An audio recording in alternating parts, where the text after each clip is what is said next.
Здравейте! Представям ви караванката, която продавам. Много от караваните, които се продават в момента, струват някакви такива много хубави цени, като от порядъка на 5000, на 6000 евро и така нататък. Аз като човек, който имам така известен опит в караваните, знам, че без значение по-скоро цената, дали е по-ниска или годината е по-малка, една каравана трябва да е здрава. Уредите се правят, но когато тази каравана не е здрава, тя не струва и толкова, колко сте дали за нея. Тази каравана, която продавам, ще се опитам максимално да покажа здравината й. Това е Суивка 480 2006 година. Нали, в интерес на истината не е толкова млада, но пък мога да кажа, че е супер здрава и вътре е с новото оборудване. То веднага си личи. Това е голямата емблема на Swift. Swift е краля на английските каравани, защото повечето Аби, ако сте виждали, и много още каравани, които реално погледнато се продават на пазара, Swift реално е основният производител на караваните, в Англия специално. Сега всички знаем, че има английски, холандски, германски, но интериорно мисля, че няма каравана, която може да бие английските каравани. И така ще започна първо с параметрите, може би, на караваната, защото съм виждал много пъти, че има хора, които се интересуват именно от тях. Дали за място за съхранение, или за място, където ще къмпингуват с нея и така. Ето я, 1407 кг и дават на караваната с товара, като 1229 кг караваната реално е празна. Това много хора ги касае, защото много си мисля, че като видят една такава караванка и тя веднага е 750 кг, не е 750 кг. Така ще започнем малко с оборудването. Естествено антивибрационният теглич. Двете букси, едната е за захранването на хладилника, ако ползвате втора букса, но това трябва да е монтиран теглич в Англия, което е много сложна история. Втория кабел, то естествено е за сигнализацията. Крист регистрирана каравана, която доказва, че естествено не е крадена, изчезнала и така нататък. И отваряме предното помещение на караваната. Имаме газова бутилка, имаме два съда за мръсна вода, както и помпа за вода и покривало отпред за теглича. Редуцир вентил, който си е монтиран за нагляването, което си е необходимо за караваната. И най-важното нещо, газовата бутилка е зареждаема в България, което е много рядко в принцип. Повечето са лепени вентили, се изфъргат, тази обаче е използваема, зареждаема в България. Дърпаме се в дясно, естествено, характерно за караванките. Имаме изход за газово барбекю или каквото и ще да е, нали? Имаме си шкафче, където по принцип седи къмпинг кабела на караваната. Доста е дълъг, идеален е дали за генератор или за самия. Ето го, голям кабел, дълъг кабел за караванката за 220 волта. Минаваме насам. Имаме си мотормовер, работещ. Съжалявам, че мястото, което съм изправил, е много красиво, но то не ми позволява да направя абсолютно това, което искам и което съм правил и друг път с видеоклипове. Гумите са много добри, естествено оригинални джанти на Swift. Външното осветление с антенката, касетъчната тоалетна, касетката си е вътре и караванката ни посреща, естествено с комарник. Виждате светленките отгоре, естествено пътечки. Така, влизаме вътре в нея. В предната част това е двуместна каравана. Естествено, двете диванчета, които образуват една страхотна спалня.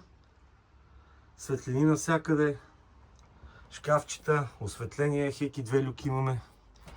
Отгоре с естествено комарник и с штора. Предна масичка използваемо със сваляемо шкафче.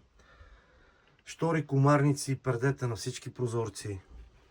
Ето и. Надявам се вижда доста добре.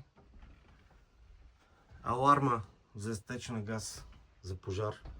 Едно устройство, което аз страшно много уважавам в английските каравани. Има го и в другите, де. Аз така го наричам портативен климатик. Отваряме кампандурата нагоре, задаваме му посока, пускаме го на трета степен и какво се получава? В единия момент естествено дърпа въздуха нагоре, когато готвите, но в другия момент, когато му обърнем посоката надолу, играе ролята на климатик. Нали, малко смешно, нали, но реално е факт, защото създава доста готина прохлада, особено ако ходите към Гърция на къмпингуване и така.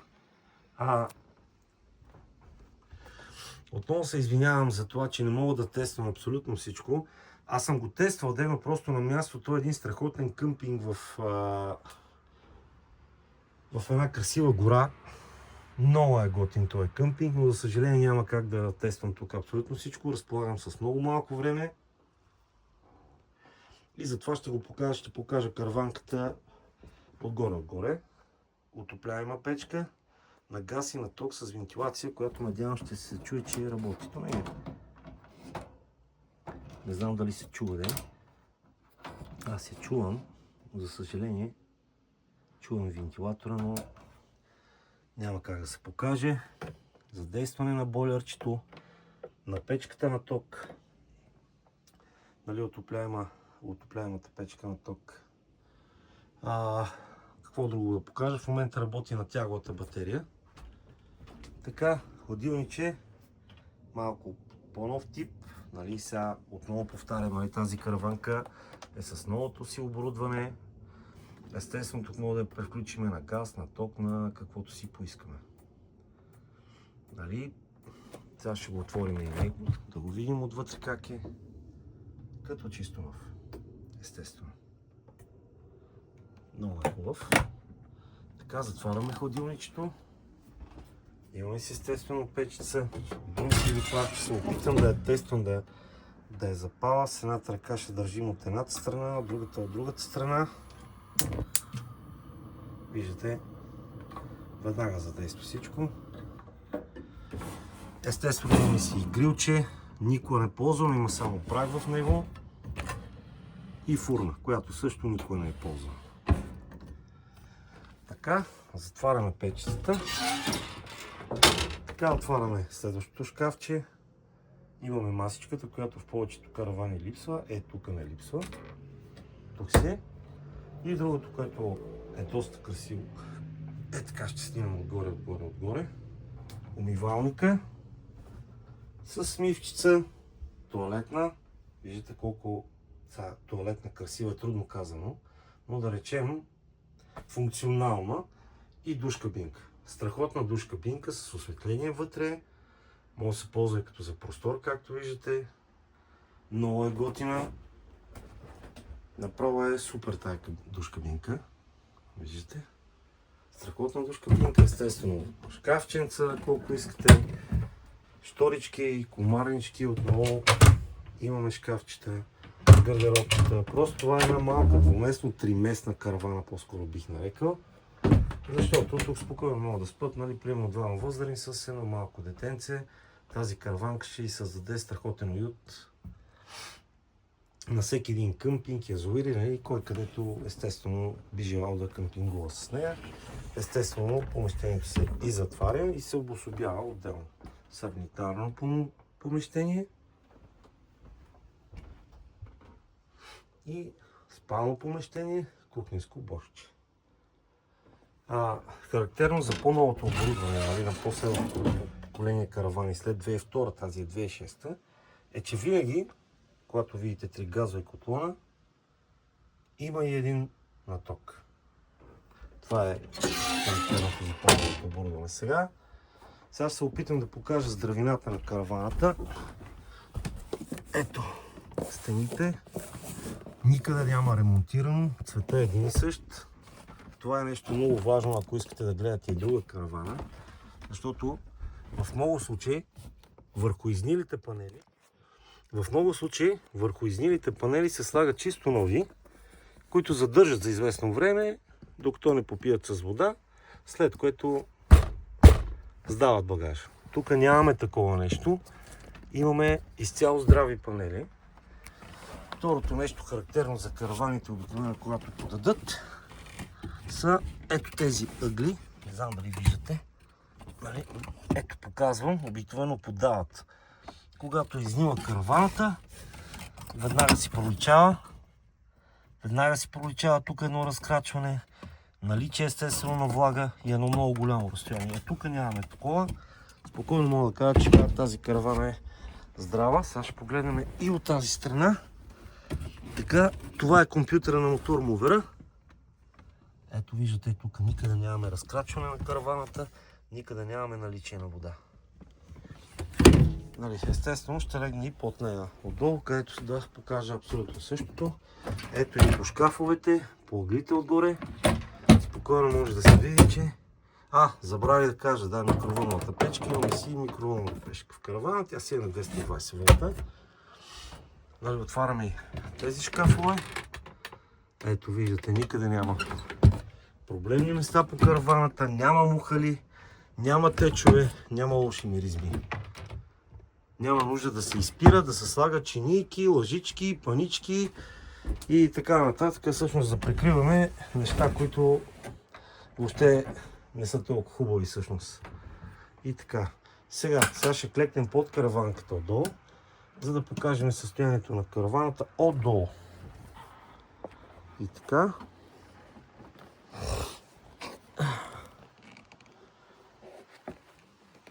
Слизаме от караванката и лягаме отдолу. Малко е калничко, но така, гледайте.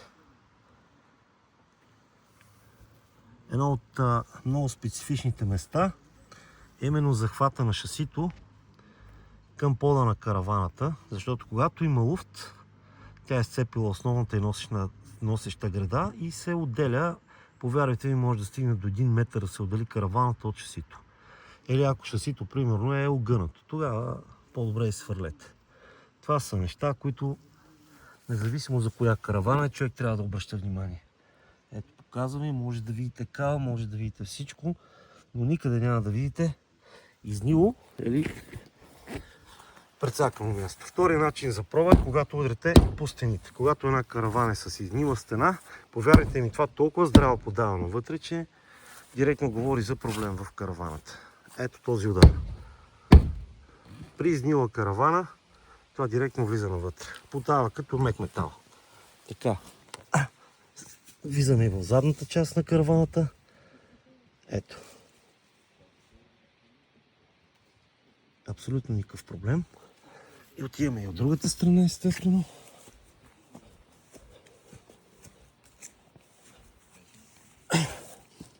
Така. Мисля, че се вижда. Имаме си и табелка с шасито на номера на шасито.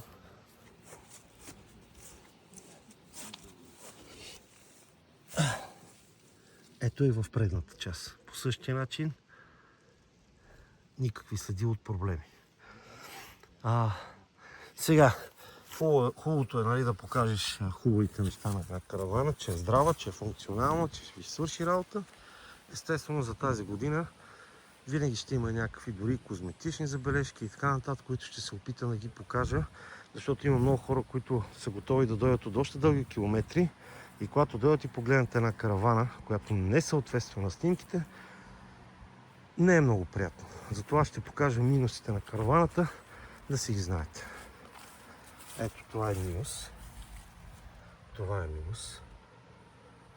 Нали, може да е козметично, но моето желание е да го покажа. Ето. То се вижда. Ето. Това са минуси по караваната, нали? Които, за съжаление, ги има.